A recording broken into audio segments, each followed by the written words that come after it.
The following content is provided under a Creative Commons license. Your support will help MIT OpenCourseware continue to offer high-quality educational resources for free. To make a donation or view additional materials from hundreds of MIT courses, visit MIT OpenCourseware at ocw.mit.edu.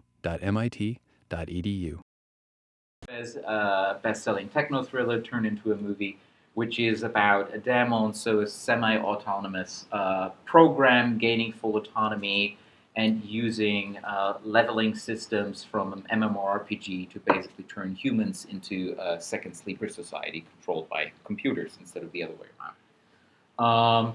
And connected to that fear is definitely like the rise of the term or the concept of gamification somewhere around 2010, 2011, if you follow Google search interests, right? The idea that you can use elements from games or game design as a kind of monosodium glutamate or crunchy flakes to add it on other stuff to make that other stuff more palatable.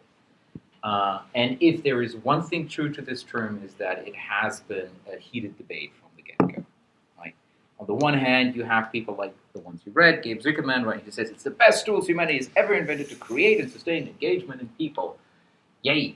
And on the other hand, you have people like Ian Bogus with his choice words that gamification is which of course is a technical term, right? It's a technical term in philosophy by Harry G. Frankfurt, describing people who just don't care whether what they say is true or untrue. So when me and my colleague Stefan Walz were looking at the debate around 2011, 2012, we couldn't help noticing a couple of things. First thing we notice is, as I said, this is a really heated debate. This is so heated that this is not just a difference of opinion. There must be something deeper underlying here than just a difference of opinion. And second, while evangelizers were evangelizing and critiques were chastising, very few people asked, what does gamification even mean? That is, right? What are the larger consequences, the larger ramifications of this for us as individuals living in a society where these kind of systems become more prevalent, or for us as a society? And that's kind of the origin story, how this book came about. In this book, most of what I'm talking about in the first chapter, the history chapter, is basically what I'm talking about here. So when we were digging a bit deeper and saying, so why this heated discourse, right? Why are people so angry? We found that the gamification discourse is very much in the same state that the discourse around play was in the late 1990s when the late Brian Sutton Smith penned the beautiful game, The Ambiguity of Play. Just show of hands, anybody know The Ambiguity of Play? Okay, show of hands, who is involved in some form of game studies or game research program? Yeah, that mapping sort of makes sense. So if you're into game studies, game research, you should at a certain point come across this book. What Sutton Smith in this book basically makes the argument and then shows is that he says the reason why there hasn't been a lot of agreement about what play is and what we should do with play is that the different disciplines of different rhetorics, different ways of framing play, that are grounded in different deeper cultural rhetorics about what play should be and how play should function. Right, as he says, rhetorics of play bring way plays placed within broader value systems. The popular rhetorics, and he lists in sevens, the ambiguity is that there would be 7 different rhetorics that nobody can ever agree on one. There are these different large-scale cultural ways of thought in which we more or less all participate. And that's the reason why that debate never really comes to a close. And in the same way, when we looked at the gamification discourse, we said, yeah, that really captures pretty well what's happening here. There is a disagreement here about what the proper place of play in society should be to begin with. About should play in games be used to begin with for anything else or not, right? And if so, how should they be used? By whom should they be used? And for what should they be used? Because the thing that we observe with serious games, with gamification, with playful design, all these different terms, is basically a kind of dual cultural moment. Right? On the one hand, games and play leave the traditional spaces that they've been confined in within our modern Western nation states and cultures. Right? This was a leisure time thing you did together with your friends in the evening, and there were certain kinds of games and suddenly there were also games for learning. Suddenly there was games for politics, and suddenly everybody plays, right? And then part of that, what you get as a response to that, is that just as games become more and more pervasive in everyday life, which we call the ludification of culture, you see that other social actors become interested in using games and in impressing norms and regulations and values onto games. Right? So suddenly you have a big debate where people say, well, games should be gender aware, games should be more diverse, because look at what terrible misogynistic space this is. And then you have the existing male game cultures revolting against that as this result that gameplay becomes more pervasive. Suddenly you have a cultural discourse, right? Leave out for a moment all the terrible, terrible online harassment of Gamergate, but underneath that is this underlying cultural discourse. Who should be allowed to play games? Who should games be for? Who should be able to make these decisions? So if Ian Bogost says something, right, gamification is marketing bullshit as a means to capture the wild, coveted beast that is video games and to domesticate it. Games are a mysterious, magical, powerful medium. He basically says, right, there's this nature of games. This is how games are. They're beasts, right? They're this thing, and then suddenly they try to tame and domesticate it. What he's basically saying is, games belong to us, the game designers and the gamers and the game academics, but you marketers, please stay out of our playing fields. Right? This is not how you should use games. Which obviously forgets that games have been used for all kinds of purposes for the longest period in history, be it art games, as in Dada and Fluxus, where Ian Bogost with his games definitely also belongs to, or be it wargaming, right, which basically goes back to Sun Tzu and the Art of War, because Sun Tzu, the Art of War, book partially was based on a culture where samurai were taught strategy and cunning with the use of Go as a board game. So the idea that you can use games for other things than entertainment is culturally very old. But still, right, we have suddenly this new cultural debate about how should we use games in society? What should their place be? And even deeper underlying that, what kind of society do we want to live in to begin with? And how do we get there? And as we were noticing these kind of clashes of rhetorics, we found two theoreticians very useful in kind of mapping the total debate. The first one is this very unlikely book, Victor Turner, from Ritual to Theater. He's an anthropologist very famous for his early work about ritual as a social phenomenon all across cultures. And he noticed that in pre-modern cultures, there was play. Obviously, there was also play, but play was usually very well couched and functionalized in these cultures, namely in passage rights. Passage rights, he says, were these liminal spaces, boundary spaces, where people would temporarily leave their existing space in society and play around and act excessively, to then be reintegrated into society, into their new role, usually in their passage between being a child and then being a responsible adult. You still have that kind of thing in the Amish Rumspringa, in certain Amish communities, right? Where once you're considered to be at the age where you can become an adult, basically you get to leave the community, do all the things you were never allowed to do in an Amish community, jump around, is the literal translation of Rumspringa. It's from the German, and then make the decision whether you want to return. So you get to play around, very literally, as Turner said, in these places. But this is completely functionalized as a ritual to reproduce society. And what he noticed is that in modern societies, right, secular societies, these liminal spaces disappear. We don't have a lot of them because we're not strongly religious societies anymore. But there are spaces, societal spaces, that retain forms and shapes of that, only they're used and functionalized in different ways. And to notify this, to kind of indicate this distinction, he makes a distinction between liminal and limonoid. He says, whereas liminal spaces like passage rights, right, they're pre-modern religious and collective things that are obligatory, you have to do them, their play is instrumentalized, right? It's a means towards the end of getting you into society. It reproduces the existing social order and improves the means, right? It's a means towards producing society. Whereas liminoid spaces, play becomes something that's not instrumental but autotelic, done for its own sake.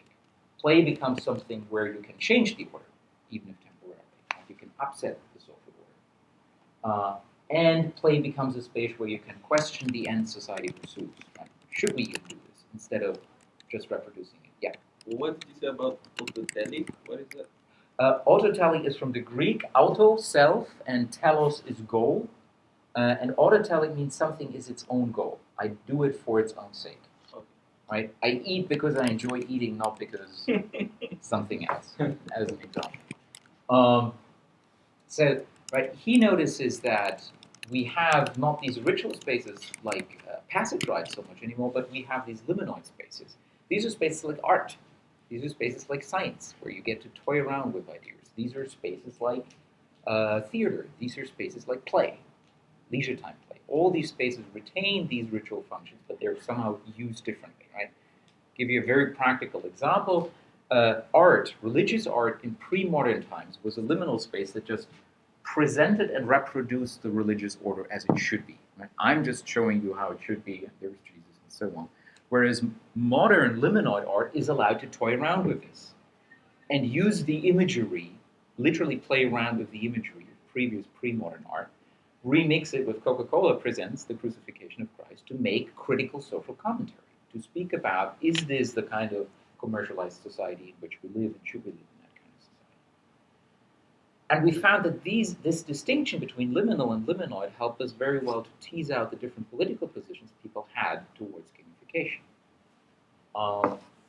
The second poll that we found was very useful is from another book that most of the game studies people here will know, that is Roger Calvat, French philosopher in the 1950s, Man Playing Games, Le Jeu et l'Homme, or Les Hommes, Le Jeu et les Hommes? Le Jeu et les Hommes. Les Hommes, yeah.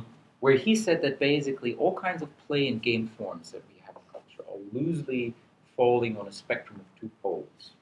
One pole he declares with the Latin ludus for basically a rule-based game that's very orderly, where you strive in order to reach goals, right? Every typical board game or social game or video game that you can think of, on the one hand.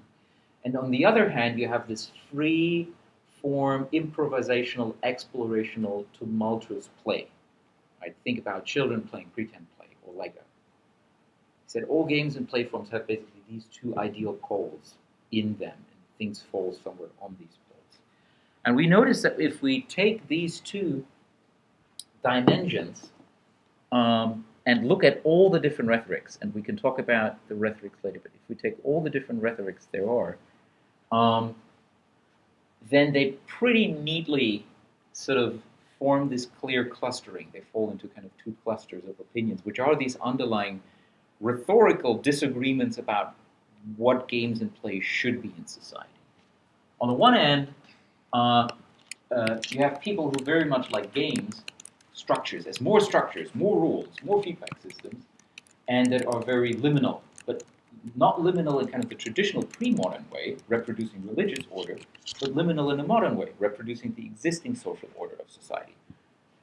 Basically, their position is the current social order is good, it's perfect. Society should be as it is, but it has some flaws in execution. And we should use games as technologies that governments and organizations can use to perfect the execution. Right? It's not that the way organizations or businesses organized is broken. It's just that people aren't motivated enough, so games are a great tool to motivate them more. It's not that we should fix the organizations themselves. Whereas the opposite pole, most people who say gamification bad, are the ones who more or less say the current social order is bad. They are typically kind of progressive and critical in general in their political views. Let's say play, the practice of play, right, the Heidegg thing, is a great practice for people to resist the existing order and discover together what kind of world we want to begin with. And to give you just some ideas of these different rhetorics that we find, right? So some of the rhetorics are, for instance, things like well-being. That's people like Jane McGonigal, people like Miguel Sicard, people like myself, that speak about self-determination theory, eudaimonia, the good life, and we all say, well, what's the good life that we all aspire to? And obviously, in light of that, our current society is pretty broken. But here's the thing about play. Play is a realized form of the good life, so we all strive to get there. or things like performance. So these are people who do pervasive games or who do LARPs, right, live action role-playing games. All these much more free-form play forms who say, well, these are great activities for people to get together and experience that they can form a community, even if a temporal community, together. And then on the other hand, you have rhetorics like reinforcement. So people like Gabe Zuckerman and others who kind of draw on behaviorist modes of thinking, or behaviorist modes of thinking about games, and say games are basically these incentives, doling machines, and so therefore they're a great way of reproducing or incentivizing certain behaviors. Or a bit more complex, nudging. A lot of people say games are basically nudges. Just show of hands, who knows the term nudging as a technical term? Okay. So who knows behavioral economics as a term? Okay. So right, economics, classical, neoclassical economics basically says people are rational actors. Give me the right information, give me the right incentives, and I will do what you want me to do. Right? If I know this is healthy for me, and I care about my health, I'm definitely going to act healthy.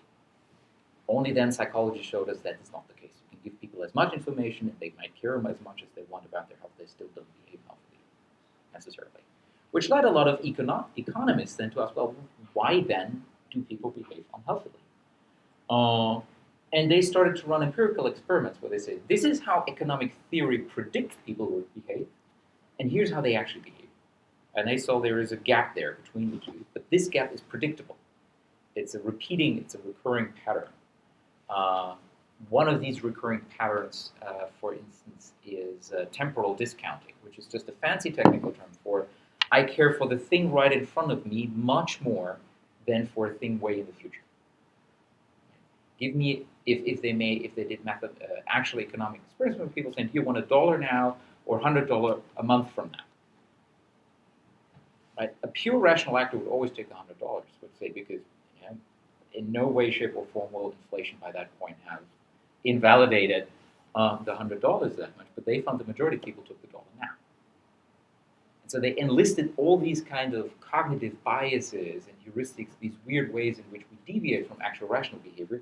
And then they said, look at games, at least that rhetoric says, look at games, they're basically machines for exploiting these kind of reliable flaws in our thinking.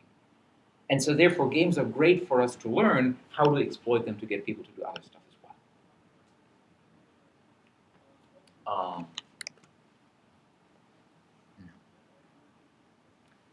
So much for that.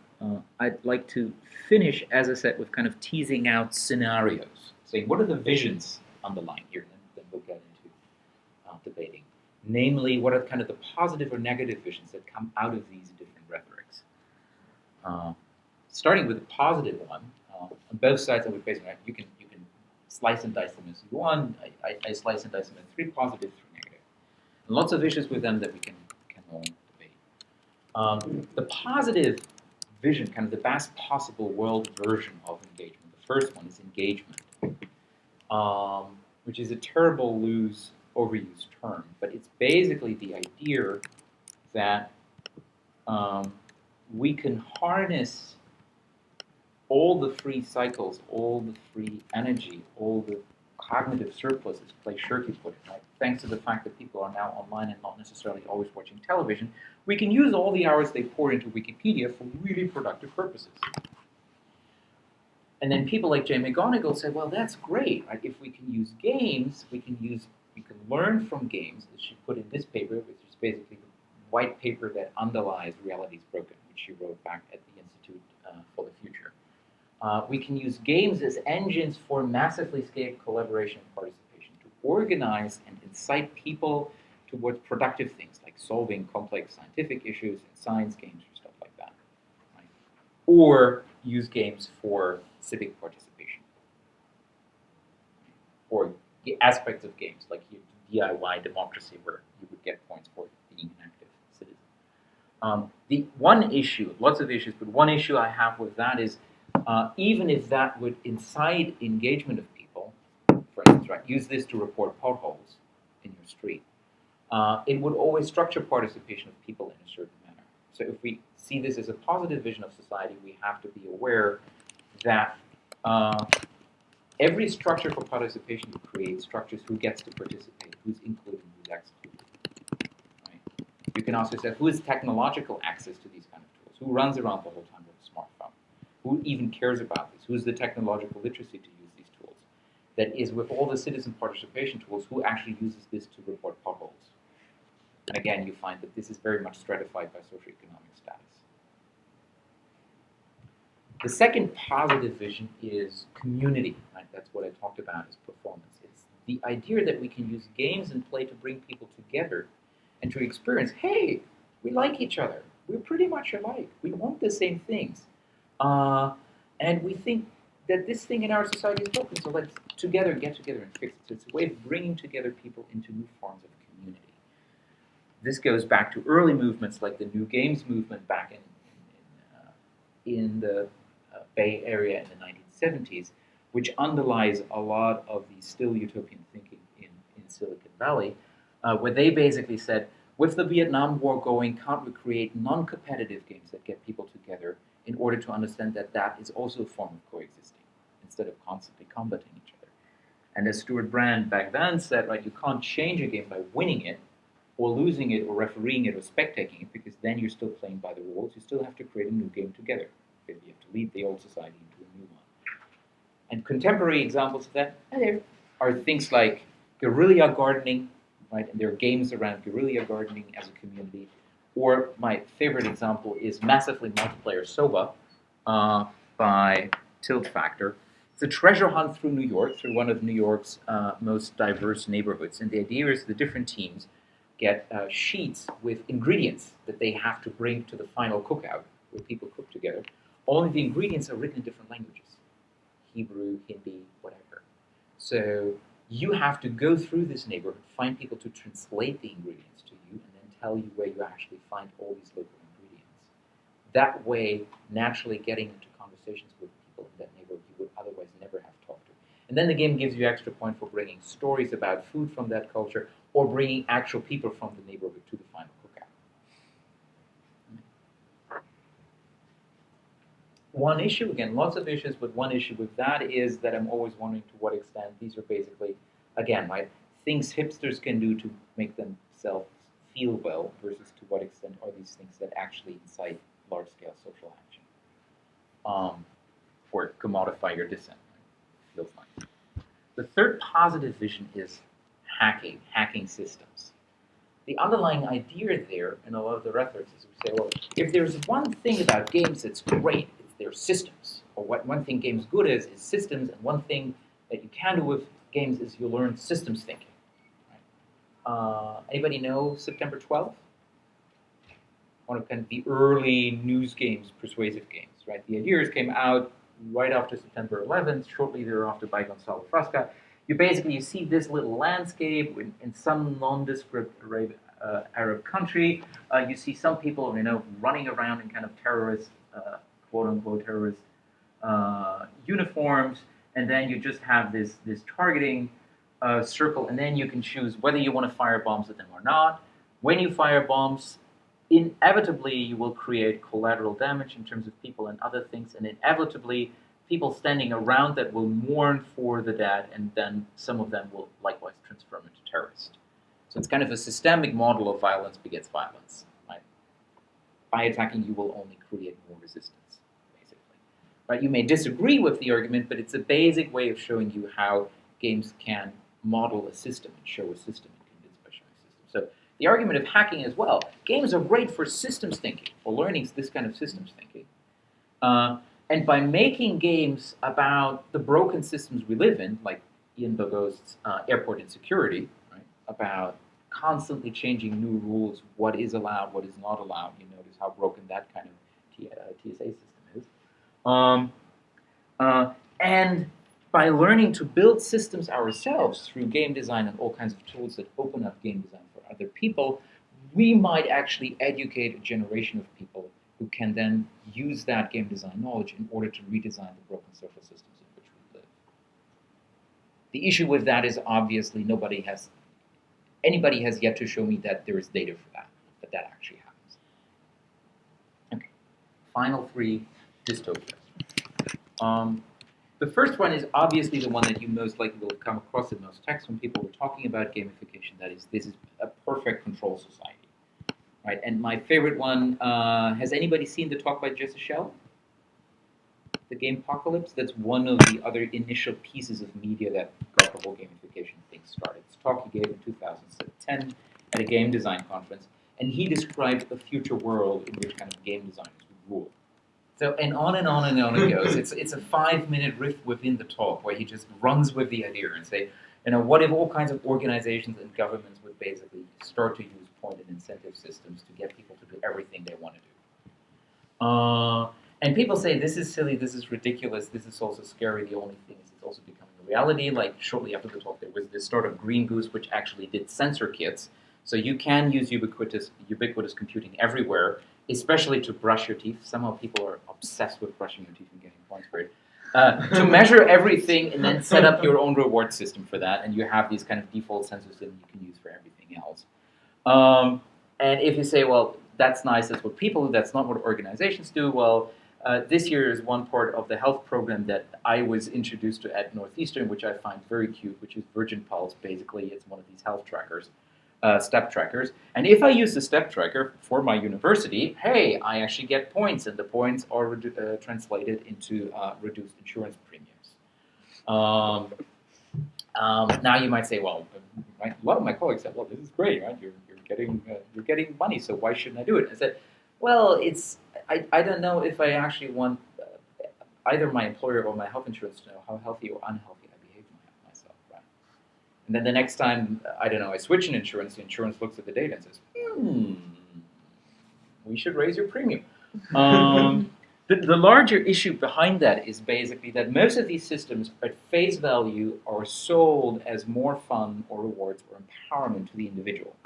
Like Rescue Time is this application that you can let running, and then it tells you, just by keeping in the backend, what kind of applications you're running all through the day and what kind of browser windows you had open, in order to discover what your time sinks are, in order to be more productive as an individual. Yay. Only then there's this nice button looking for Rescue Time for your entire team or organization. Click here. And then you see the management feature, which allows the manager installs this all across the team to see exactly what everybody's actually doing on their computer the whole day. And this, obviously, this issue is true everywhere where these gamified applications are installed, which, according to the vision, will be everywhere. So, right, you can even imagine something like Amazon saying, hey, because we want people to read more books, we're going to deal out virtual rewards and incentives for people to read more, because then we make more money. Only while I do so, and then I read all, the volumes of this Capital, somebody else might also be interested in that kind of data that I'm actually apparently interested in Marxism. The third issue there is that face value fun and self-realization at companies, and all Silicon Valley companies have to have sleds. This year is at YouTube, obviously in YouTube Red. I recently did a bit of research around Playful offices. They really have all sleds somehow for some reason. We can talk about that. But that, in the back end, is really covert exploitation, right? We make it so fun and so comfy here in this place that you never want to leave the workplace. At which point then you get suicides and exhaustion in places like the Las Vegas downtown project run by Zappos there. Or, as PJ Ray nicely put it, gamification is a mechanism of decoupling alienation, right? I feel like I'm not realizing myself. I feel I'm not doing what I'm passionate about, from exploitation, right? With gamification, I may not be alienated by my work anymore. This is fun, this is great, but I'm still exploited. The majority of the revenue still stays with your employer. And the big issue with these systems is they're all implemented in code, right? This is all codified, algorithmic, automated regulation. And the big issue with that is you can't argue with it, right? If you have an overdraft on your bank, you could still go to your bank teller, depending which country you are. Here they are typically very de-autonomized, but in European countries not.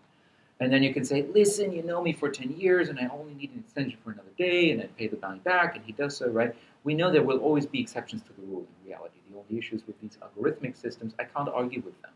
I don't even know according to which rules they tell me yes or no, or give me certain rewards, and I can't change that, contrary to other political systems. So basically, the control fear is that it's on the one hand Big Brother watching you because it's constant surveillance in the back end, all your data is captured.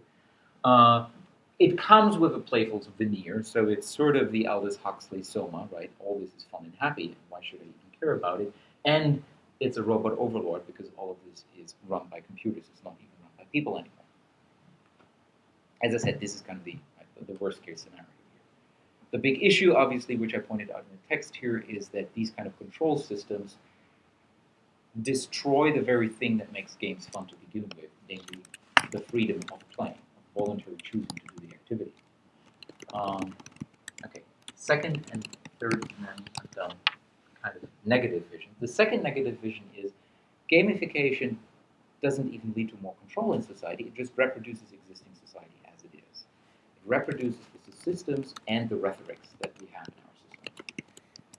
The overarching narrative, if you look at persuasive technology, quantified self, or gamification, the overarching rhetoric of all of these systems is when we have social issues or when we have individual issues like obesity, like climate change or stuff like that, it's the individual's fault.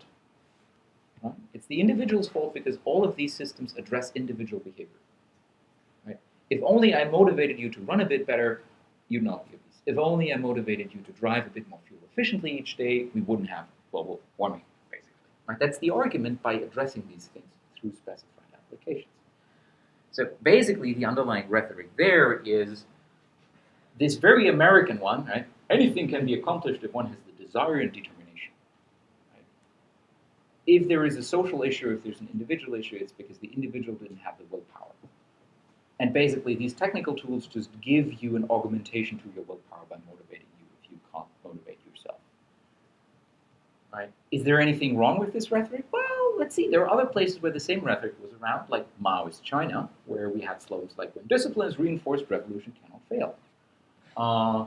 Saying if the Great Leap Forward, trying to mass industrialize a country of several hundreds of million people within the turn of 5 years, if that kills millions of people, it's not because the plan was bonkers to begin with, it's because the individuals didn't put in enough effort. In the same way, I think gamification and lots of persuasive technology makes the same issue. It backgrounds systemic root causes. It backgrounds deeper underlying societal issues that are not caused by individual behavior necessarily, or that are not just solvable on the individual level. Johan Turkison, the doyen of environmental psychology, recently made the same argument. So we're basically fooling ourselves if we believe that getting people to recycle more will solve any of our environmental issues, because municipal waste production, just as an example. So all the waste that everybody of us produces in a city that's collected by the municipalities, all the waste that we produce, how much is municipal waste production from total US waste production? What share? Any numbers? 10%. 10%, more or less. 5%. 5%, more or less. 2%. 2%, too low, 3%. Right. So if we all recycle more, we're reducing 10% of 3%. Whereas most of the waste production happens in industrial production. Most of the waste production happens in supply chains. It doesn't happen at the level of individual waste. Same goes for energy saving. Same goes for all the other issues. Right. We're addressing the wrong things with this kind of thing if we're always focusing on the individual behavior. Third and final one is, it's not control. It's not even reproducing existing social order. It's just reference. My favorite example for that is the play pump, a system invented by a civil engineer in South Africa sometime in the 90s. And in 1994, a retired advertising executive discovered it and said, this is a great idea. Let me buy the patent and let me make this big. The idea of the play pump is basically lots of cities in Africa and other developing nations don't have enough freshwater pumps. So what they said is, hey, instead of the traditional freshwater pumps, let's install a freshwater pump that's actually a roundabout and put a reservoir on top of it, right? This thing here behind. And so water is pumped for the local village's water consumption by the children playing. Nobody has to work for the water. The children enjoy using the roundabout. They will pump the water up. And you know how we pay for this whole thing? We use the reservoir as an advertising space. So the advertisers will pay for the installment of this. Right? It's a great story. It's a great news story to say, hey, you know, water is easy as child's play, da-da-da-da-da-da. Got a great favorable PBS documentary, lots of other favorable press attention. He got then $60 million in aid promised from US aid. Only then development aid workers started raising their hands and saying, sorry, nobody wants to advertise in the developing nations, turns out, especially not in rural villages. And they found out that the pump is more difficult to install, less efficient, more difficult to service than existing water pumps in other cultures. And they found that the average water consumption of an average African village is so big that children would have to operate the roundabout with their body power for 27 continuous hours per day. So it's impossible. It's impossible that children can produce enough water with the roundabout. So therefore, it ended up that the adults were operating the roundabout, only the roundabout was built for children, so the adults always had to hunker down and use this one, so they were breaking their backs as they were doing so, very literally. So this thing is a great news story that gives you great pictures with all kinds of things, and the argument or the fear or the negative vision here is that gamification, like the play pump, is very much this. If companies or organizations or governments talking about we're using games to power and engage and da-da-da-da-da, or when the current administration says we're going to put Constance Steinsküller Squire into the White House Office of Science and Technology office in order to run games for grand challenges, this is not so much because it actually changes stuff, but because it is, in Elizabeth Losh's nice word, virtualpolitik. That is, it's nice-sounding words with no meaning, whose only purpose is to appear cool and modern as organizations. Enough talk for me. The rest of the talk should be about exactly that, what you think the proper place of play in society is. Thank you. I left my waters up there. Well, thank you. It's very interesting how you really frame different kind of rhetoric about gamification, because that's really the way I feel when I read the 3 texts that were at the program for today. There was Zickerman's text that was really what you said, like the type of rhetoric that is very utopian conception of gamification as something that allows engagement and so on and so forth. And there was this very dystopian text that we read about that was a Trope text in Rethinking Gamification that was linking gamification with control, governance, surveillance at some extent. And then there was your text. So I don't know where you situate yourself on the scale of utopia, dystopia. I felt you were kind of a bit in between, kind of trying to compromise all this, but maybe I'm wrong. Multiple things. So I am aware that I am myself in place there because I have my own politics, I have my own values. I just try to be explicit with them and say, listen, this is the background from which I'm coming, and viewed through this lens, this is what I see. Right? If you look through a different lens, you might see something else. So therefore, I say I'm personally a bit more interested in play than games, although I think games are structures that afford play, so they're not unimportant as that. Right? It's the same way as you say, ultimately it's men hammering in nails, but it's still nice to have a hammer to do something, not to do it with a iron. So in the same way, even if play is important, in the end you want the hammer, the nail in the wall. It's nice if you have a game to afford play, because that usually makes things easier. So in that sense, in that spectrum, I'm sort of in the middle. And then definitely in terms of my values, I come from a virtue ethical Aristotelian perspective. So the question, what is the good life? And I just say, this is my framing, and viewed through that framing, I think play presents us a vision of how living could be and what we should aspire to. And other people might have others. So I wouldn't view myself as utopian or dystopian. It's just, I have a view of this. I think there is potential. The big issue for me, as I said, I'm also a designer, so in parallel to studying this stuff, I've been running around doing workshops or actually design work with companies like, I don't know, BMW, the motor company, who said, "Can you gamify car assembly training for us?" Okay. And that drove my interest. Okay, is there a way of making this, doing this right? Is there something we can actually learn from games? And I think that is the case. It's just not what the current popular conception of gamification presents as what we can learn from games. Those are just two different things. And that's what when I now come into an executive boardroom, basically 3 years ago the challenge was games, what are you even doing? So even making people understand the concept or see the potential. Now the issue is, thanks to media, they all heard of the concept, but therefore they all have already an existing preconception of what this means. Oh, feedback systems. Yeah, sure, more of that. Mm-hmm. And then you have to break that conception, say, yeah, no, that's also something, but that's not what you actually can learn from games. So that's sort of my perspective. So, questions. I had a couple of initial questions from the text of you, and I sort of clustered them into 3 clusters for me that we could go through. But other questions as I was talking, I'm just starting collecting, and then we go into a to and fro. Other questions that popped up for you. It's late, I know. Perhaps it's better if we group them in categories. Yeah, I would do that. Or if you need energy, we can do a little game to get the energy going. And then get happy to do so. No, we're serious. I'm serious. Okay. I have many questions, but... Okay. So here's the thing. I actually would suggest doing that if you're all okay.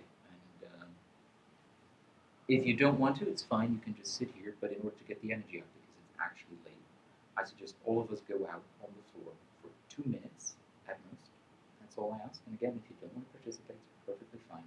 Is there spontaneous reactions to what has been said? Because it was slightly different than what we read. I know. And perhaps that's why. But I know. We can also ask you questions about the readings. You can ask me. Okay. So the 3 questions I took out of the readings, and I'll just list them as far as I understood them, and then you can add ad libitum and we'll start discussing about this. The first one is just, when is a game /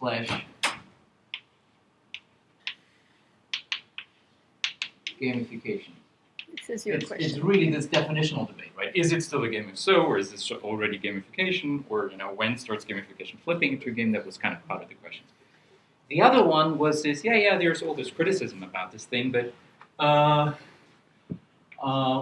of what is good, as in useful, actually applicable learning from games / gamification. So is there, right, this is all criticism, is there actually a way, a context, a situation in which it can be used? Maybe just a specific audience, and where the audience has changed based on more people get used to games and stuff like that. And the third question is, basically, I don't know who that was, somebody said, can I use that in my startup? No, it's very risky, which I liked as a question. Right? It sort of follows from the other, right? Can I use it? Or when can I use it? When can I use it? So those are the 3. If you feel misrepresented or left out, let me know. Or if you feel, no, based on this one here, or now that I wrote them down, other stuff comes to your head. So we'll just collect a bit more. Yeah? I was just curious, with the kind of like Cartesian space you made earlier between the 2 different styles, is there anything that exists in the other 2 quadrants, really? Because you laid some things kind of like on the line, but there's really nothing between. Okay, that's a very quick one. Yes, there are 2, but they're outliers. So if this was liminal, so basically reproducing society, and this was limonoid, questioning, being outside of society, and this one here is ludus, so this is games with a big G, and rules and feedback and stuff. And this is Paideia, so this is free play. Everything should be Lego. And as you said, right, there's the big cluster here, and there's the big cluster here. There is one cluster here that's basically Ian Bogost and a couple of other people. And then there's this cluster here, which we call industrial playfulness. This cluster procedural rhetoric is basically we can use games with a capital G as systems to model other broken systems in society. Right? This is how airport security is broken. This is how immigration is broken. However, right, you make a system in order to make an argument, in order to invite people to see how the way this game models a piece of society fits or doesn't fit my mental model of that, how that piece of society works. And me negotiating that clash between, well, I thought airport security works this way, this game tells me that way. How do I make sense of that? Based on that clashing, you start thinking about society and then maybe come to a different idea or come to criticize it yourself. So this is basically a version that's deeply critical, liminoid in its politics, but still says let's use games for that. The other one in that corner, industrial playfulness, these are things like innovation games, or game storming is a recent book. These are people in design agencies like IDEO or Frog saying, we can use these playful activities, ways of structuring processes in order to reliably produce creativity. Right? Great thing about design agencies, and I work with a couple of them, is that they can promise enterprises to produce innovation accountably. You give us X amount of money, and in Y amount of weeks, we have produced that amount of ideas. And we use playfulness, we use yellow rooms, and we use brainstorming, and we do these silly design exercises in order to do so. That's very much using play, but very much for existing structures.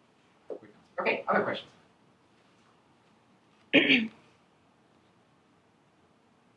Okay, I'll have one. I wanted to talk a bit about gamification in workplaces because I think that a lot of students raise these questions and on the forum. In your text in Rethinking Gamification, you say that most of the gamification practices and workplaces disregard the context in which people come to play and ignore that play is supposed to be a voluntary act, right? So you mentioned that forcing workers to play decreases the positive feeling of performance and that having to play in appropriate context can lead to embarrassment, right? So I think I was not the only one to ask myself, does it mean that gamification techniques should never be used in workplaces? Is the work context not suitable for gamification? Or can gamification be kind of optional in a workplace? I think that Ryan, you had this, not Ryan, Sean, you had this similar question. I don't know if you want to elaborate on it. Oh yeah, I don't know. I was just kind of disheartened reading that even a somewhat feeble attempt to incorporate gamification went so poorly as far as the workers' reception went. And I was wondering, like, is there a way to include playful elements like an opt-in sort of strategy? Because I would enjoy a playful work environment or like that sort of thing that they see as an electronic would.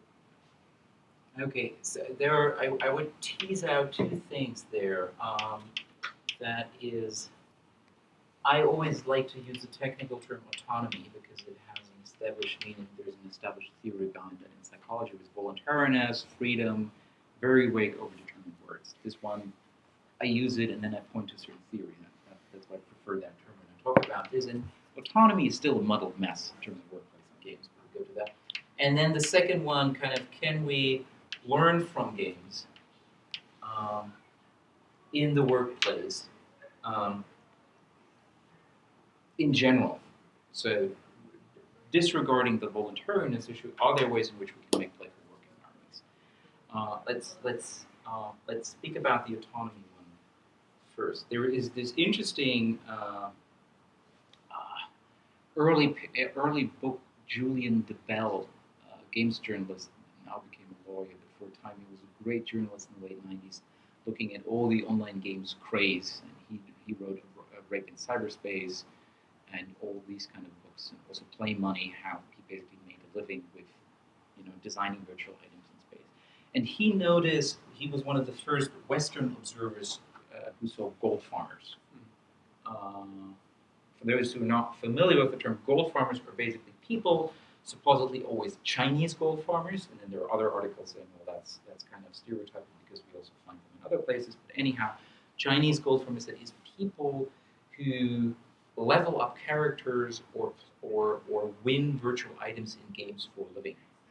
Right? So I gain a powerful sword in World of Warcraft, and then I sell it to other people.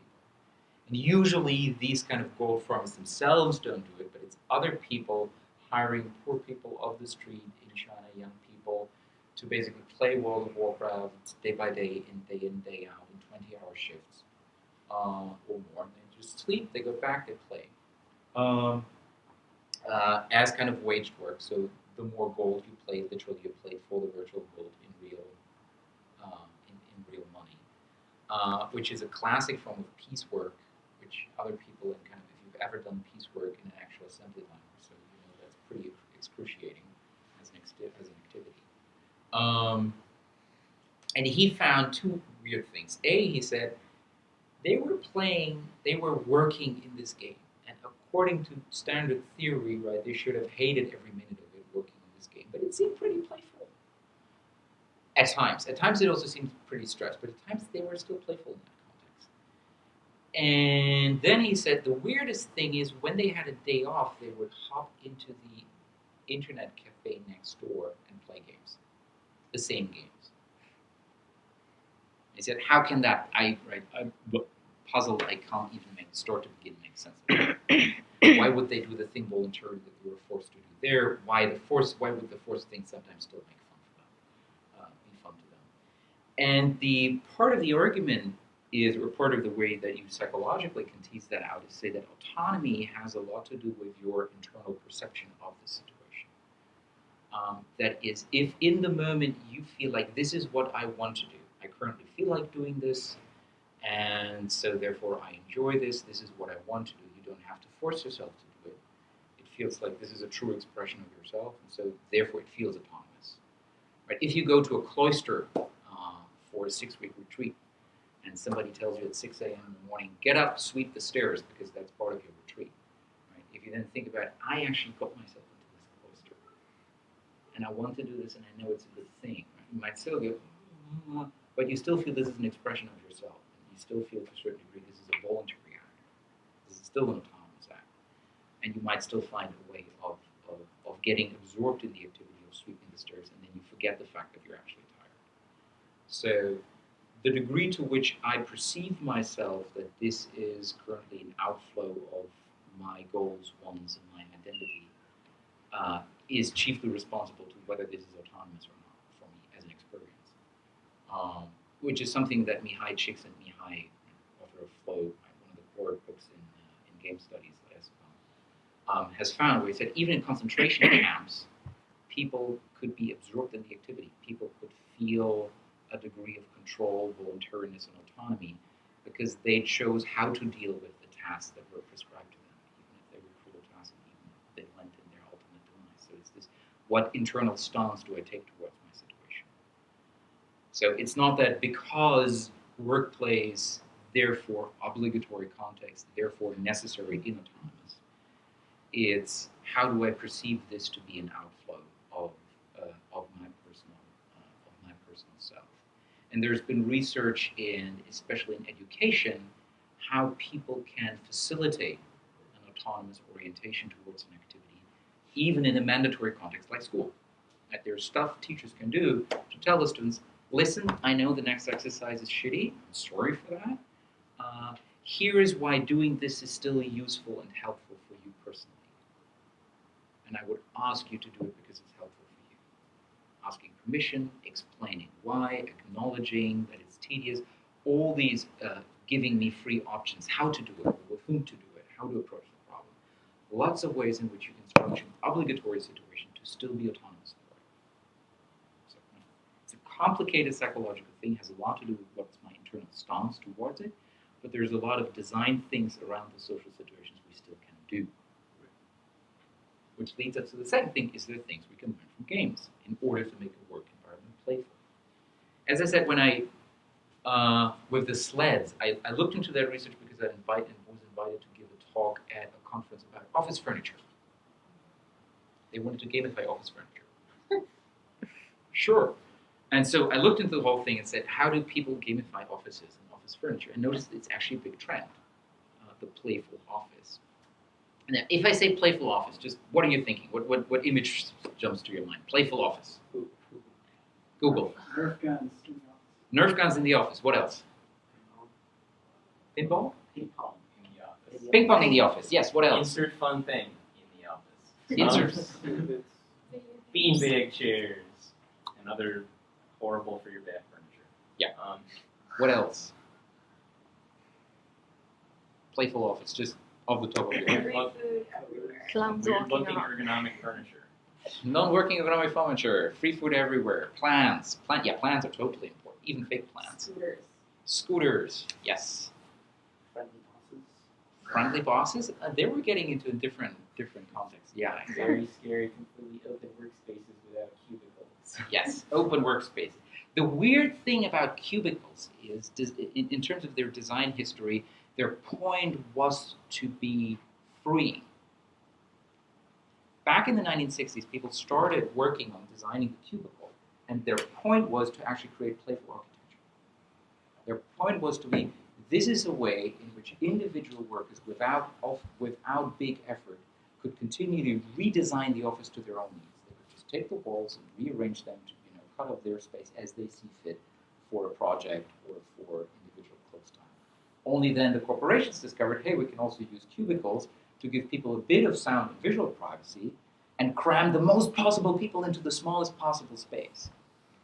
Cubicles were initially invented in order to be a more free and open office work, and then they were reused for a different way, which points to an important part that is what you put in there as a design element is often not so important as how people use it in practice. Right? The practice is the way in which people live something is just as important as the things you put into the office, like beanbags.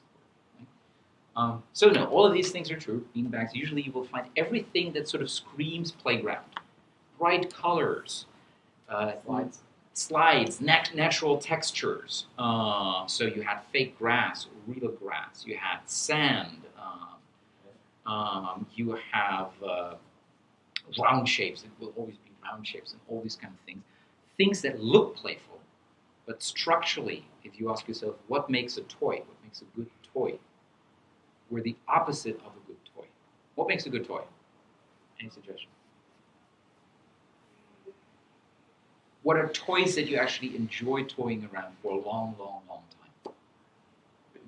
Call of Duty? That's a game, a toy.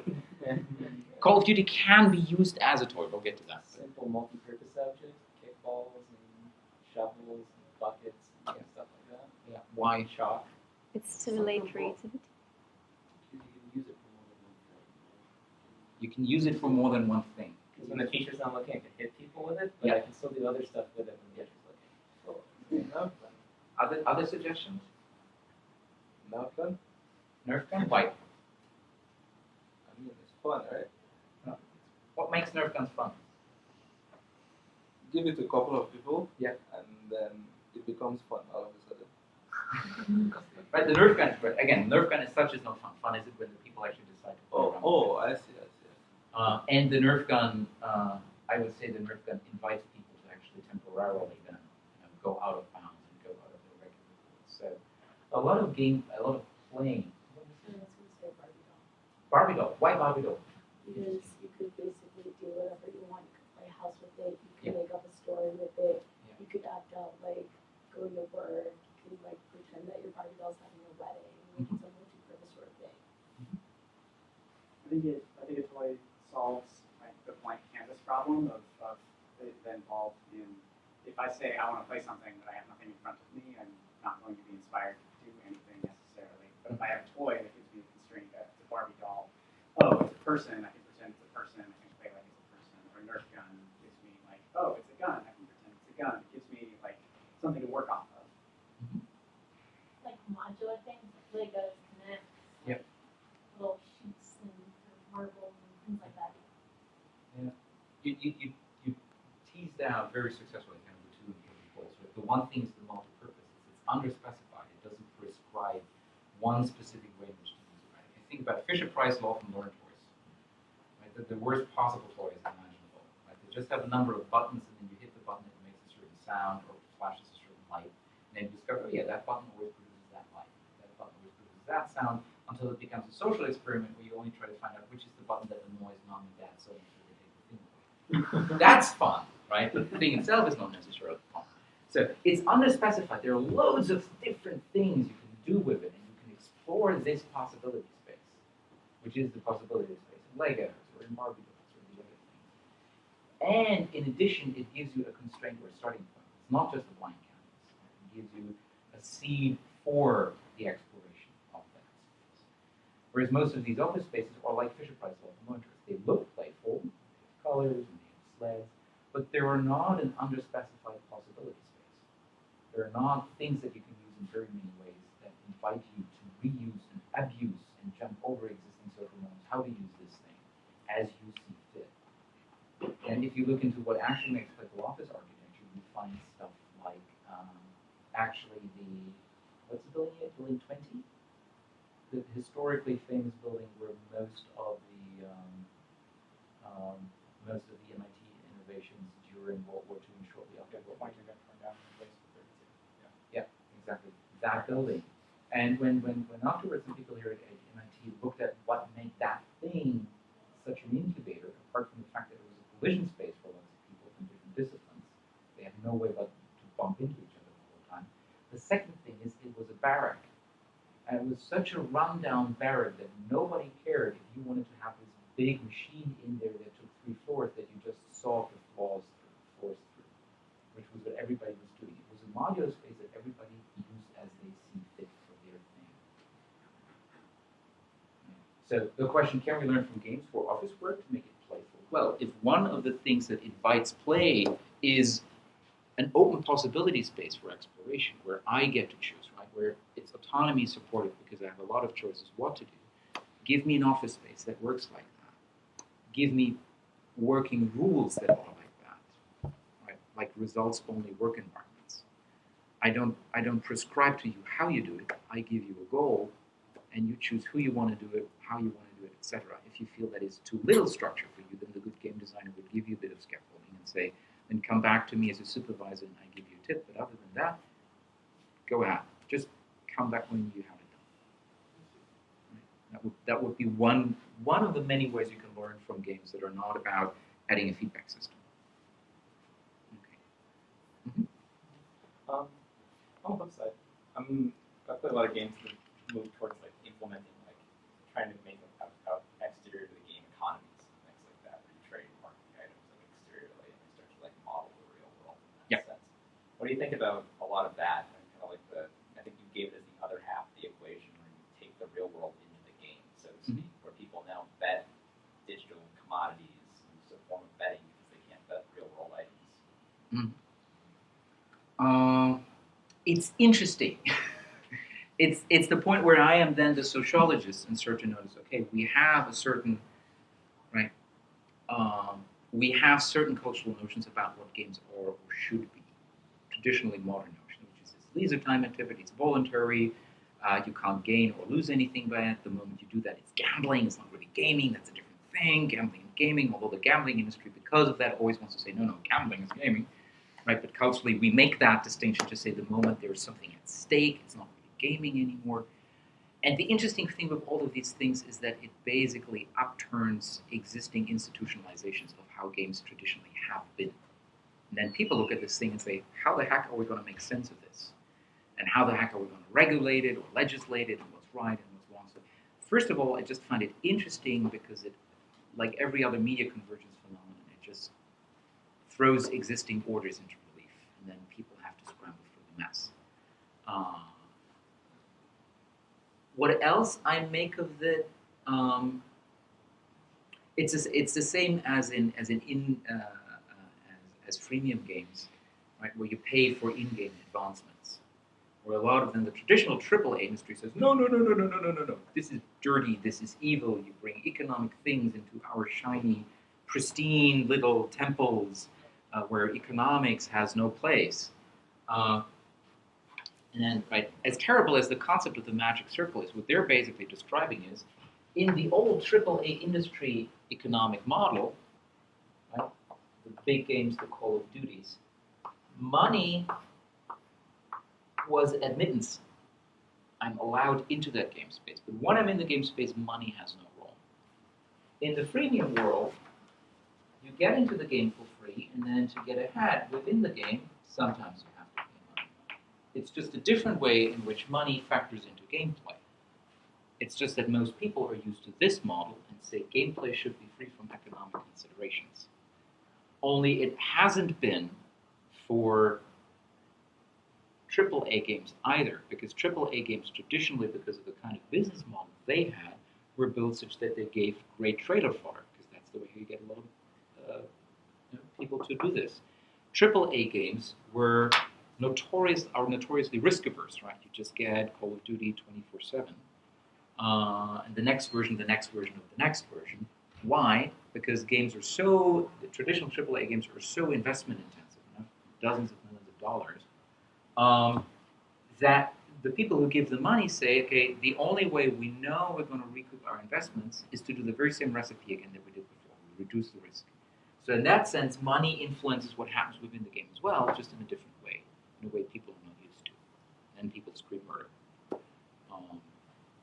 There are then different things with both where I would ask, do I like that aesthetically or not? That's a different thing. Or do I, based on my personal ethical evaluation, do I think certain ways of free-to-play games are organized in a nice way or not? And I would also say no, but it's sort of the same phenomenon. Mm-hmm.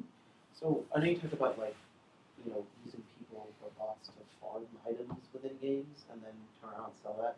What about games or situations where you end up making a lot of money but not really intending to? Like you're still out there playing the game, like EVE Online or something. But you find items or you acquire assets that are then worth a lot of money. Mm-hmm.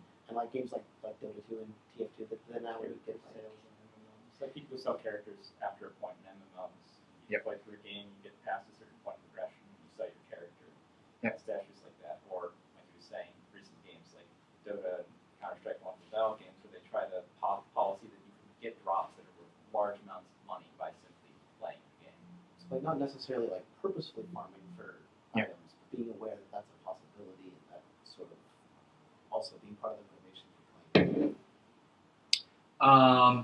Right. I from the outset, I would say whatever floats your boat. Right. If you as an individual say that's something that I enjoy doing, or that's something that I want to do for all kinds of reasons, then feel free to do so. So to what extent is that then still a game? Or is it a game that I play? Is an interesting question, which basically brings us to when is a game a game, or when is a game gamification? The first thing I would do, as long as I, as an individual, play this predominantly in order to have fun, it sort of fits the regular mold of how we would say that. Incidentally, in the end, you find that the exhaust of what you can do, you can also sell off. It's just, at that point, it's nice, interesting, or weird. So let's try to explicate this one here, actually. Just shout out. When is something a game? What are the conditions that have to, or how to determine whether something is a game? What are the conditions? Yeah. I think one of the biggest thing is the voluntary playing. So it's a game if it's voluntary. Voluntary. Okay. A reward system. Okay. If it doesn't have, if it has a reward system, it's a game. If it doesn't, it's not a game. Not necessarily, right? I'm asking you. You suggested a reward system. I'm just asking. I think it is not unique to games, but games should definitely have a reward system. They should have one because. What's the incentive? There should be a point behind the game, right? So it may be a feeling that you're getting smarter, or maybe you're getting points. There should be something that or solving a puzzle. There should be something that is captivating you. But the reward system, I mean, when you're working, like doing a job and you're getting paid for it, it's also a reward system. So I feel like it's not unique to games, but games should definitely sort of have a reward system. Okay. Is voluntariness unique to games? Nope. No. I can cook for the enjoyment of cooking. Okay. So Do you mean with reward? So we were playing a game outside. Did you get a reward from that? In your understanding of the term reward? It may not be something as trivial as, hey, you just got +1 point or +2 points, but definitely you could kind of bond with people. Yeah. So yes, it was sort of a reward. Okay. So just making sure besides the energy waking up, it's. I'm just saying that your way of understanding reward here is something that is not necessarily tied to a reward system, as in you do X number of things, you get X number of points translatable into Y number of something else. So suggestion is reward construed broadly as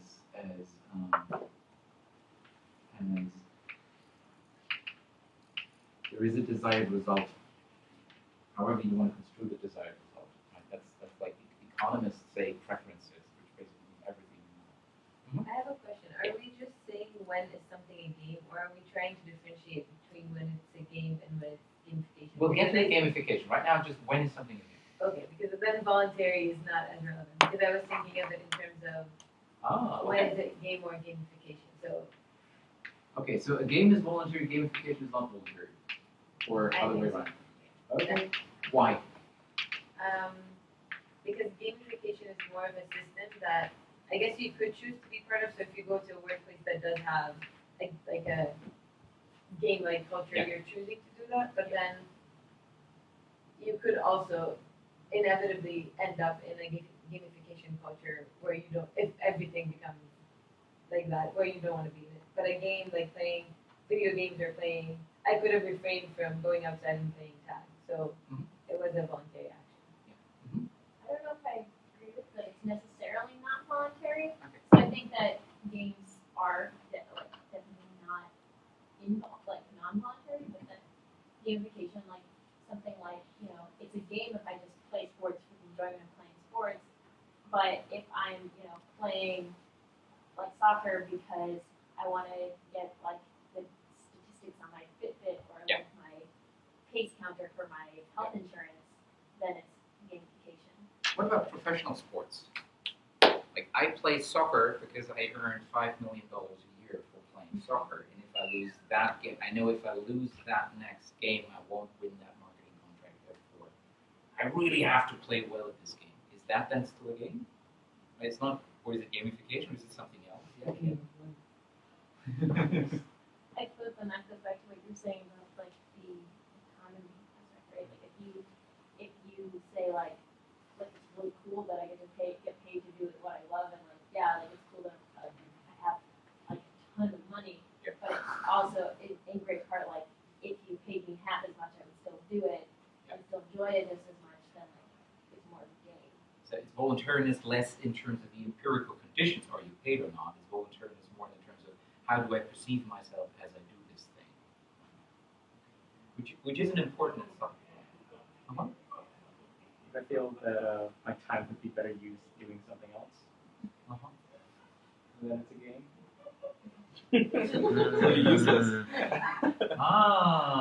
That's interesting. Okay. So a game has to be a waste. Yeah. Okay. Somewhat. But if you're the professional player, you're not going to make more money than anything else. Really? Really? What are you going to do? Well, like, look at it like honestly. Aside from like some of the most recent tournaments and things like that, where they've actually stepped up prize pools, but a lot of that is like long players, right? Okay, so yeah, now you're stepping like around the real, like some like those like conventional sports and things like that. But like, what's your chances of making it there? I'm saying if you're Tom Brady, right? You're not making any more money doing anything else. It's a horrible example. Brady keeps taking pay cuts. Man, it's me. You're not gonna make any more money doing something else, but it's still something they find wrong. Does that mean they don't make a different game? I don't know. Well, I mean, that kind of steps into the same space that we were just at before, where we're asking the question of like, if you're playing a sport because that's what makes you all the money, and it's almost like no longer your own choice to do it because this is the best possible option for your utility. You make more money doing this. You're Tiger Woods. You make more money by playing golf than mowing your own lawn. So naturally, you pay somebody else to mow your own lawn. Well, at a certain point in time, Yeah. Okay, please. Yeah, I mean, I really disagree with calling the game a waste. Sure. And like, if I were to tweet that out right now to like Anna Anthropy, she would like kill me. Like, Fair enough. Okay. like, I don't know. People don't generally consider like reading a book or reading a newspaper article a waste. And there are a lot of games that are like the equivalent of doing that. Like Anna Anthropy's games, pretty much just all of her games. Or like Squinky's games are all like they're meant to teach you something, and they belong more in the bottom right-hand corner. So I would say like the idea of being a waste can tie into the idea of being like voluntary, right? Like I'm not doing this, like I'm not, playing this game because like I need to do it to finish like my graduation requirements. I'm playing this game because it's like a recreational thing. And I think that like so in some senses like games can be like a waste, so that's like a really negative term, but that like gamification is usually framed in the like this is a thing you should be doing because its ulterior motive is like you're more like they market it as something that you has to be like valuable in some other context than just the enjoyment of the experience, right? Like you're being more fit or like learning more about something. You're just describing the reverse case of what there were actually a couple of nice psychological experiments about in the undermining effect, where people say, if you give somebody a reward for doing that, they will later on reconstrue why they did something. Oh, I did that because of the reward. Therefore, it cannot be something that I should do for its own sake, just because I enjoy it. Or therefore, likely I didn't do it for its own sake, so next time I should expect remuneration for that. So I'm less motivated to do it without remuneration the next time. Right? So if you add an extrinsic reward to an existing activity, it becomes less motivated to begin with because you undermine the perception of autonomy or the description of why did I do the thing to begin with. Whereas if you say, well, if it's really wasteful, if I say there's nothing that comes out of it reliably, I can look at the situation and say, well, if it's really wasteful, then the only reason why I may do this is because I enjoy the activity for its own sake, not because I get rewarded for that.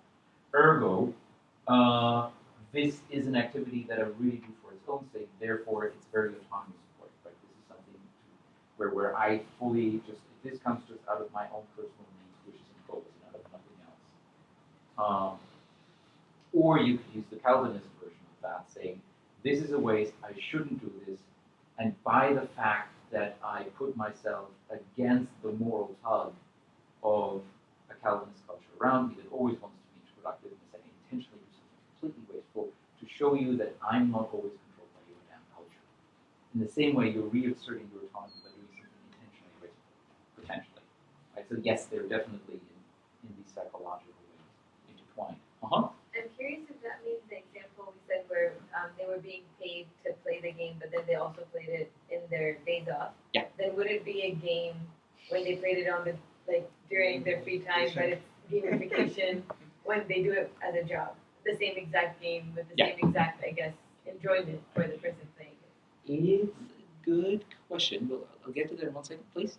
I think it's worth unpacking the word game and that we're using it kind of two different senses. I think in what you just said, there is the people who play the game for work and then play the game for play. But when they're playing the game outside of the context of work, I think they might see it as I am playing a game right now, whereas that other thing they are playing a game. In other words, how do I describe it? There's a difference between the game that everyone calls a game, this programmed system that everyone plays, and the activity of the person actually playing the game. So gold farming has a subset of the game. Right, gold farming is a thing you can do in this system that we call a game because people tend to play it.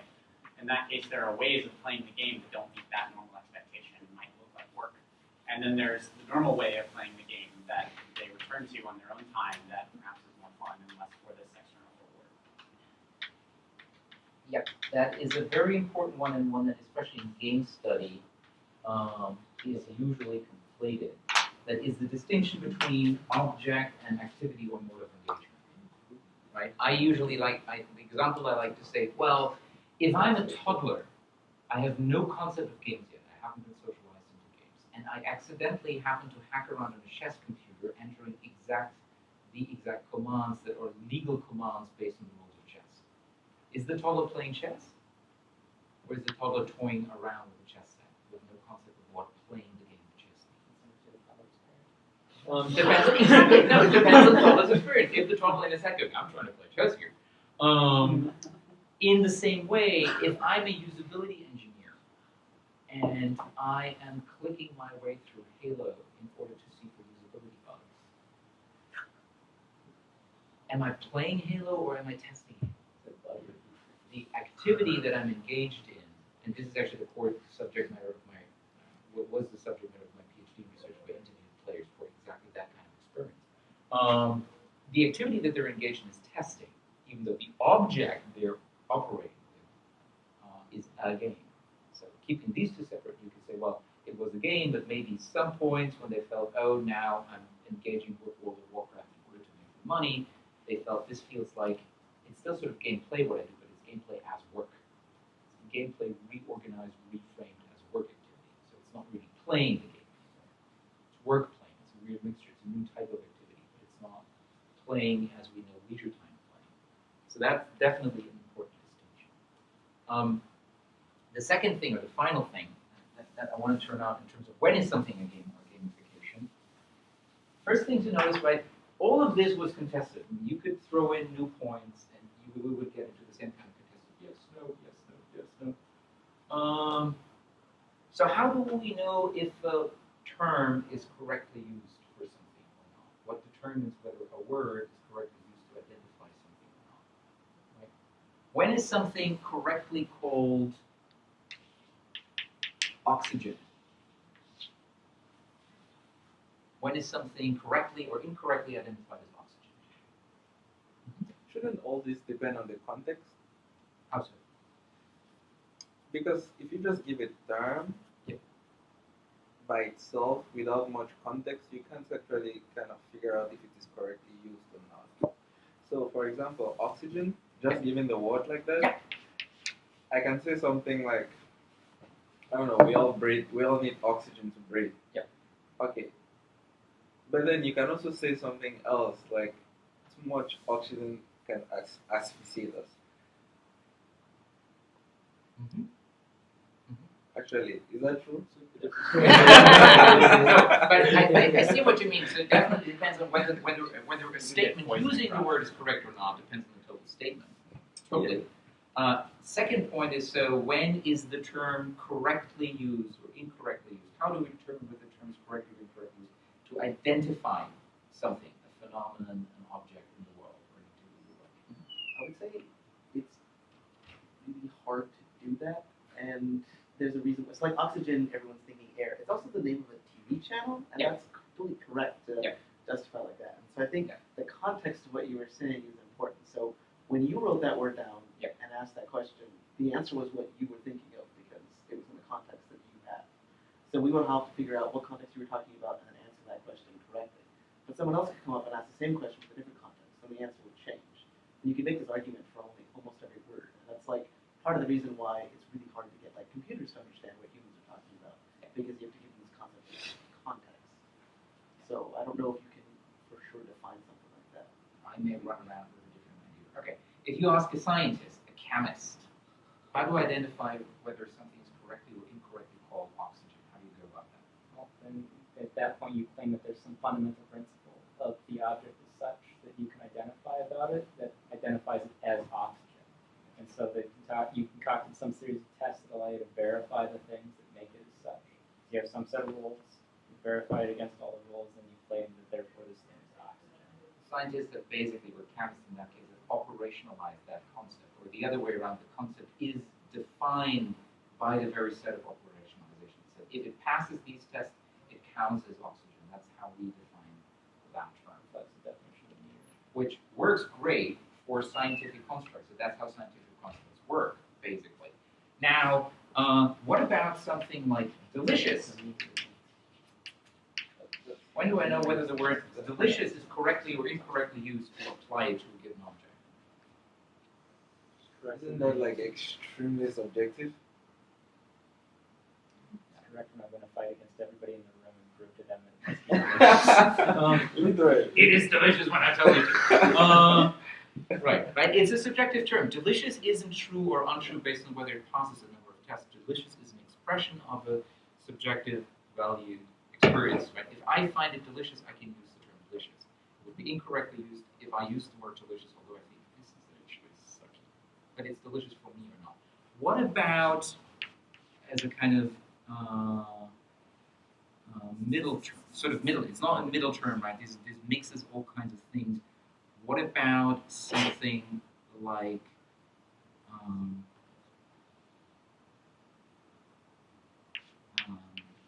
faux pas, right?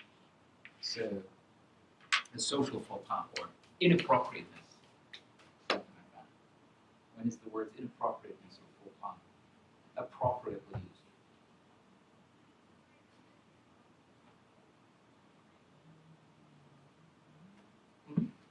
It both depends on the context and it is also subjective. How is it subjective?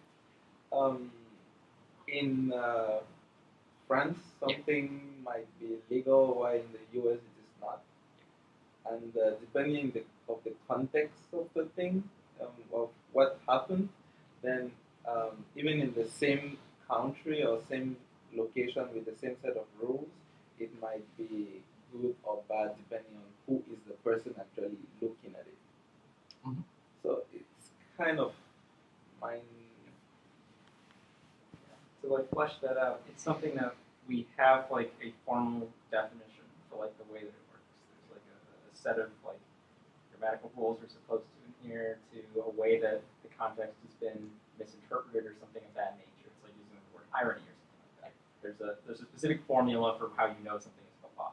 But past that, there's also still the fact that you have to like identify it as such, and that's dependent on the context of the situation you read that inside of. Because what is in one situation may not be in another. And it's definitely right. It's situational. It's highly situation dependent, highly context. It's culturally dependent, right? How to properly or inappropriately, take in a business card or something like that, right? Different depending on the different cultures. I do this usually to help people think about, if you look at a certain concept, is this more like a scientific construct? Is this more like a subjective value statement? Or is this more a social convention? And I would say games and gamification, because they weren't around before people were around, but it's still something that we use as a shared term to call something, and don't think that somebody can say, for me this is a game, for me this is not a game. Like you would say, for me this is delicious, for me this is not delicious. That it's basically a social convention. Right? There's this shared cultural sense of this is what a game is or should be. So to an extent, right, teasing out when is a game or when is not a game, what you're doing there is basically you're doing social linguistics. You're teasing out what are the conventions of a shared community of people, what they consider to be a proper game or not. And then you run into all the edge cases where the language community in front of you, the community of people say, is that a game? I don't know. That's weird. It's odd. It doesn't fit my prototype case of how games should be. And gamification sort of presents us with all of these cases, or like real money trading and stuff like that, presented with all these cases that don't fit our existing social conventions of the category games. And so therefore, we have all this heated debate as well, because they challenge, there are empirically new phenomena that don't fit our existing conceptual categories, our sort of existing social categories. And so to a certain extent, right, when is it games or when is it gamification? Let's see how society solidifies opinion around these terms. Right now it's up in the air to a certain extent.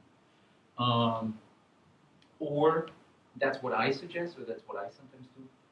If I introduce an article, I said, I'm not doing social linguistics here. I'm not trying to tease out what people think collectively, the way they police language together, whether this is a game or not, or whether this is an unsettled matter in language yet. I use it as a scientific construct. And here is my operationalization of that scientific construct. If I use the term X here, it is supposed to mean that it's to pass the following tests. And if it fits these tests, it is gamification. If it doesn't fit these tests, it's game. You can disagree with that. You can make up another operationalization, but in that sense, the meaning of the word is I use it in this context of this text. And another interesting thing, in a second, another interesting thing is that is this still a game or not, or is this or that? Is that we often conflate normative and descriptive value judgments. Right? This isn't a game. If you look at Farmville, very often just means this is not a game I like. Right?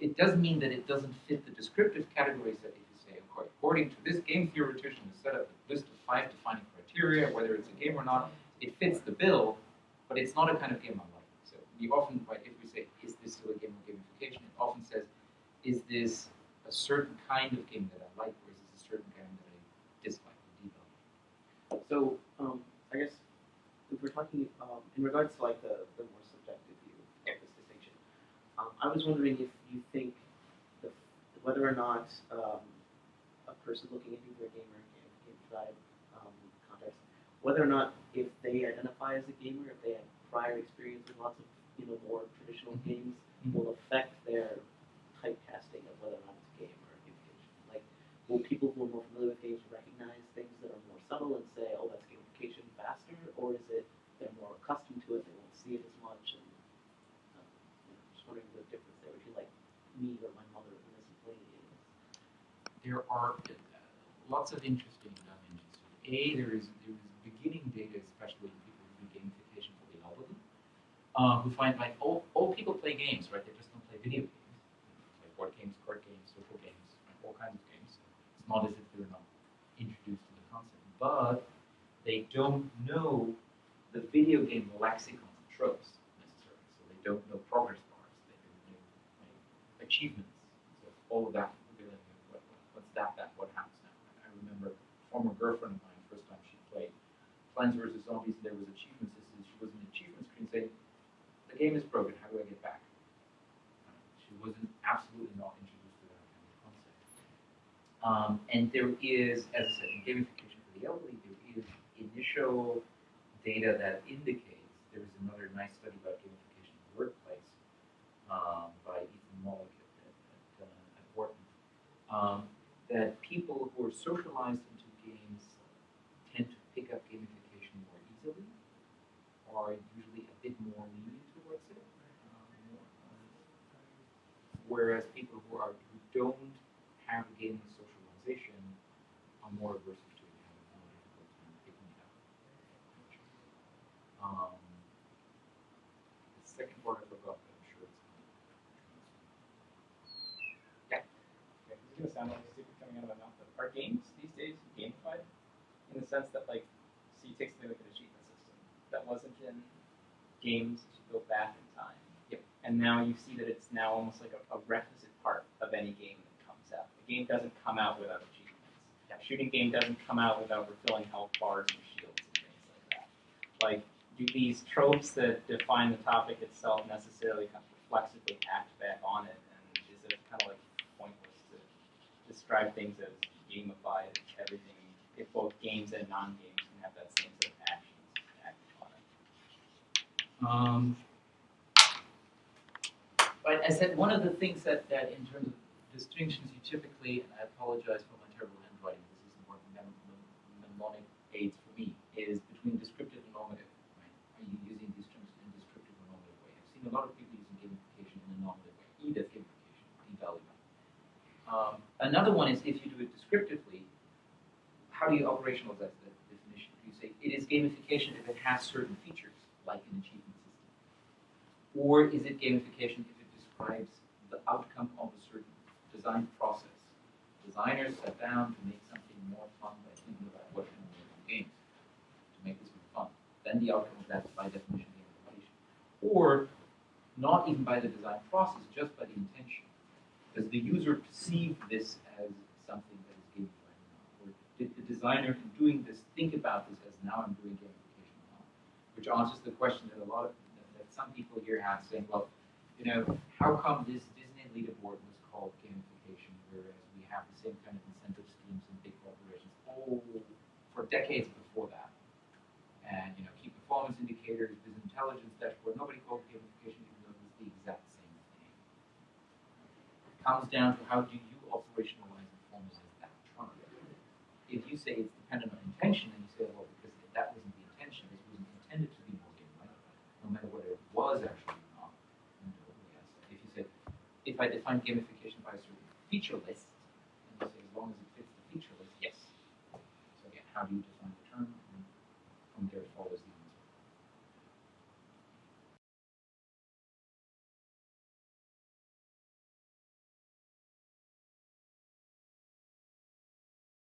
answer. Maybe we can talk a bit about the debates around gamification, ideologies, governance, surveillance. Maybe it's not like your expertise, or I don't know. But Look, if I talk about reproduction and gamification of reproduction, that to me is an immediate outflow of viewing gamification as governmentality. Mhm. Definitely. You can So look up on that. I'm happy to talk about governmentality and ideology. Just a quick question. Other questions in the room right now? We had kind of a we also have two more questions on the on the board. Sorry. I was going back to what you talked about earlier on the note of autonomy being the marker for whether something feels like a game or feels like gamification. I feel like autonomy is almost a loaded term in this sense, in that yes, you can have autonomy in that when someone gives you a task, you can decide how to do it, and as long as you return the task in a finished state, then you're fine or whatever. But there's also not the autonomy where you can go against the logic of the system, which in this case would be the logic of the business. So like, I feel like in this example, it felt more like gamification or a bad attempt at gamification to these people because the logic was pretty one-directional. It was only ever increasing the end product for the business, not like, okay, if I want to, I can have agency against the business, and that might have like certain consequences, but it would still be like I would know the consequences beforehand as part of having some sort of agency. This leads to an age-old question in humanism. It goes back to Kant and the Enlightenment. It goes back to Aristotle. That is the question: how do we not instrumentalize people? If we take the idea that people are self-determined actors, or that they can become, we can help people raise towards being self-determined actors. How can we not make them other determined actors in the process?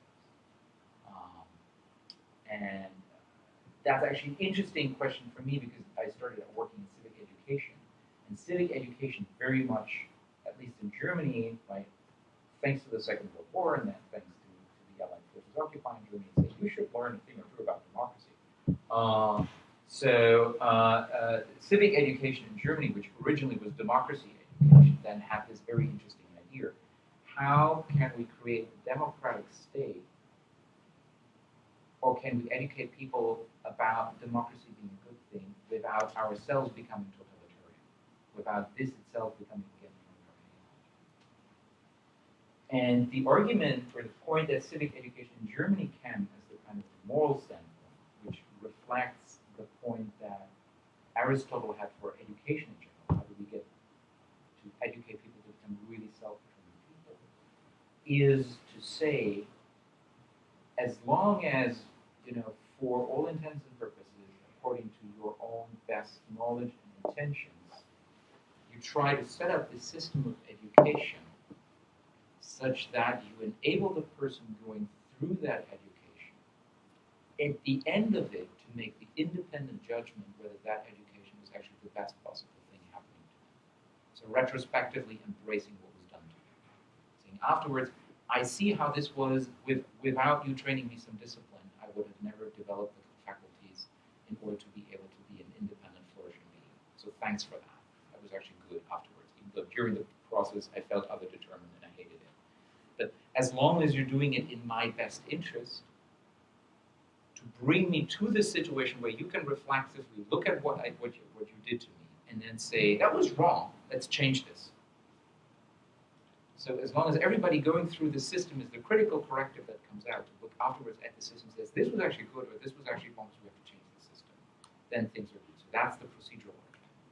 If the system is built with the intention of making people critical changers of the system they themselves went through, then it's fine. Then it sort of supports their independence and their autonomy.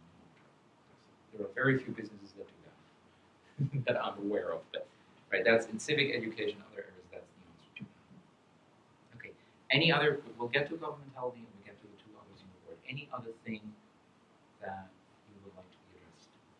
In the remaining 5 minutes, I want to go very fast. 7 minutes. Okay. Sweet. Then let's talk about governmentality very quick, and then about what is good learning from games or gamification. So can we do this interestingly or responsibly? And can I have some of it? So governmentality, just show of hands, who knows the term governmentality? Yeah. It's this ugly portmanteau created by Michel Foucault, which was the bald gay Frenchman.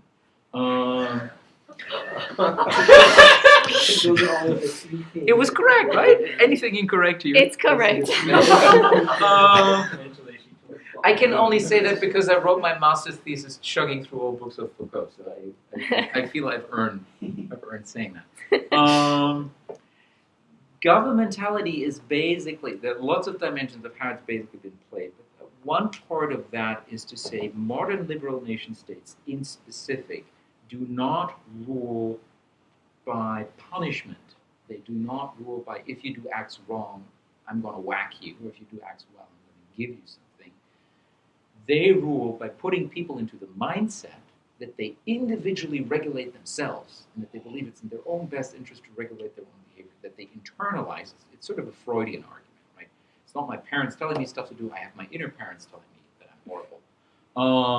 So in the same way, the state operates by getting you to internalize regulations so that the state doesn't have to inefficiently whack you the whole time. How does governmentality connect to games? Well, you can make the argument to gamification specific. Well, you can make the argument, or I would make the argument, that a big part of how current Western nation states manage to keep us in governmentality is to tell us, in order to realize ourselves, in order to be our best selves, in order to be all we can be, we have to self-manage, we have to self-optimize, right? We have to be productive, and manage ourselves to become ever more productive. And then gamification or quantified self, all of these are basically tools society then gives us, or people give us, to say, these are ways in which you can manage yourself better, and these are ways in which you can monitor yourself better and make yourself ever more productive.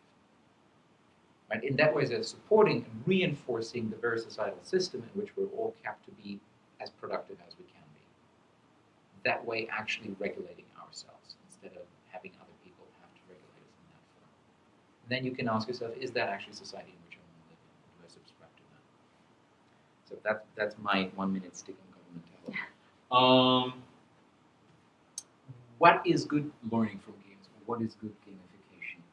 I tried in the eudaimonic design article to kind of tease that out, what's kind of my personal view on that, how to do this well would look like. And there's another article out, The Lens of Intrinsic Skill Items. It's right now on SSRN, and the proofs should fly around somewhere with HCI, the journal. But there's another article you can find online, The Lens of Intrinsic Skill Items, where I describe an actual design method. The basic things I would say is, do not put the cart before the horse. That is, if you're a good designer, you do not say, this is a solutions-based gamification, now where can I use it? But work the other way around. Look at the problem and say, what problem do I try to solve in the context? So, I don't know. Good, very practical example. A friend of mine uses her Fitbit, came in Rochester, upstate New York. She walked about 3,000 steps a day. She's now on a Fulbright in Croatia, in Dubrovnik, and walks about 12,000 steps each day. Is that a sudden boost of motivation? Is that a sudden boost of willpower? Is that because the Fitbit has a new feature or some new achievements to unlock? It's because if you try to get around in Dubrovnik with a car, it's the most complicated and inefficient way of getting around. And the city is basically just one huge flight of stairs. So there is no way for you to do anything but walk through your whole day. So if you want to, if I look at step trackers as the solution to people's, lacking mobility, I say, well, it's not as if Americans or slackers and Europeans are monsters of willpower. It's just when I was back in Hamburg, getting around with a bike was the easiest, cheapest, most efficient way to get from A to B. So I was biking all the time. And it was completely self-sufficient because whenever I couldn't reach something with a bike, I could reach it with a well-built-out public transportation system. And drivers, therefore, were expecting that there were bikes all the time. Here, especially in Rochester, which is a real car city, other way around, I couldn't bike even if I wanted to. The city architecture works against me. Drivers not being used to that works against me. Rotten roads works against me. So suddenly I need all willpower to put myself against the friction of the environment to bike against all odds. So don't put the cart before the horse. Look at the problem and say, oh, we actually have to change the zoning. If we introduce mixed zoning, people will walk more because there is an easier way between supermarket and home, and you will just walk the small ways more often. So that's the first part. And then the second part, as part of your analysis, say yourself, is motivation the issue? What games do well is indeed motivate in certain ways. There are things that are fun and enjoyable about games. And look at the issue and say, is motivation really what is lacking here? Motivation due to a lack of structure, due to a lack of frequent feedback, due to a lack of clearly explicated goals, due to a lack of interestingly varied challenge. Again, all of these are the components by which games actually create fun, engaging experience of competence, of being absorbed in the activity. If that's the case, great. Take structures from games. Take those structures, right? Have better articulated goals. Have more frequent feedback. Vary the challenge in interesting ways so I don't do the same road thing over and over and over again. If that's not the issue, why should you even try games? And you're, again, using the wrong tool. Like, 80% of problems where I get thrown in, I look at whatever software thingy they built and say, you have a usability issue, you don't have an engagement issue. First, people have to figure out where even to click before you have to motivate them to click. That's hard in your current interface. So let's fix that first. That's the sort of the short answer. And the long answer then, look into that article, and I go into great lengths to say in that one, what is it we can actually learn from games. Okay. Any final questions? Thank you so much. Thank you.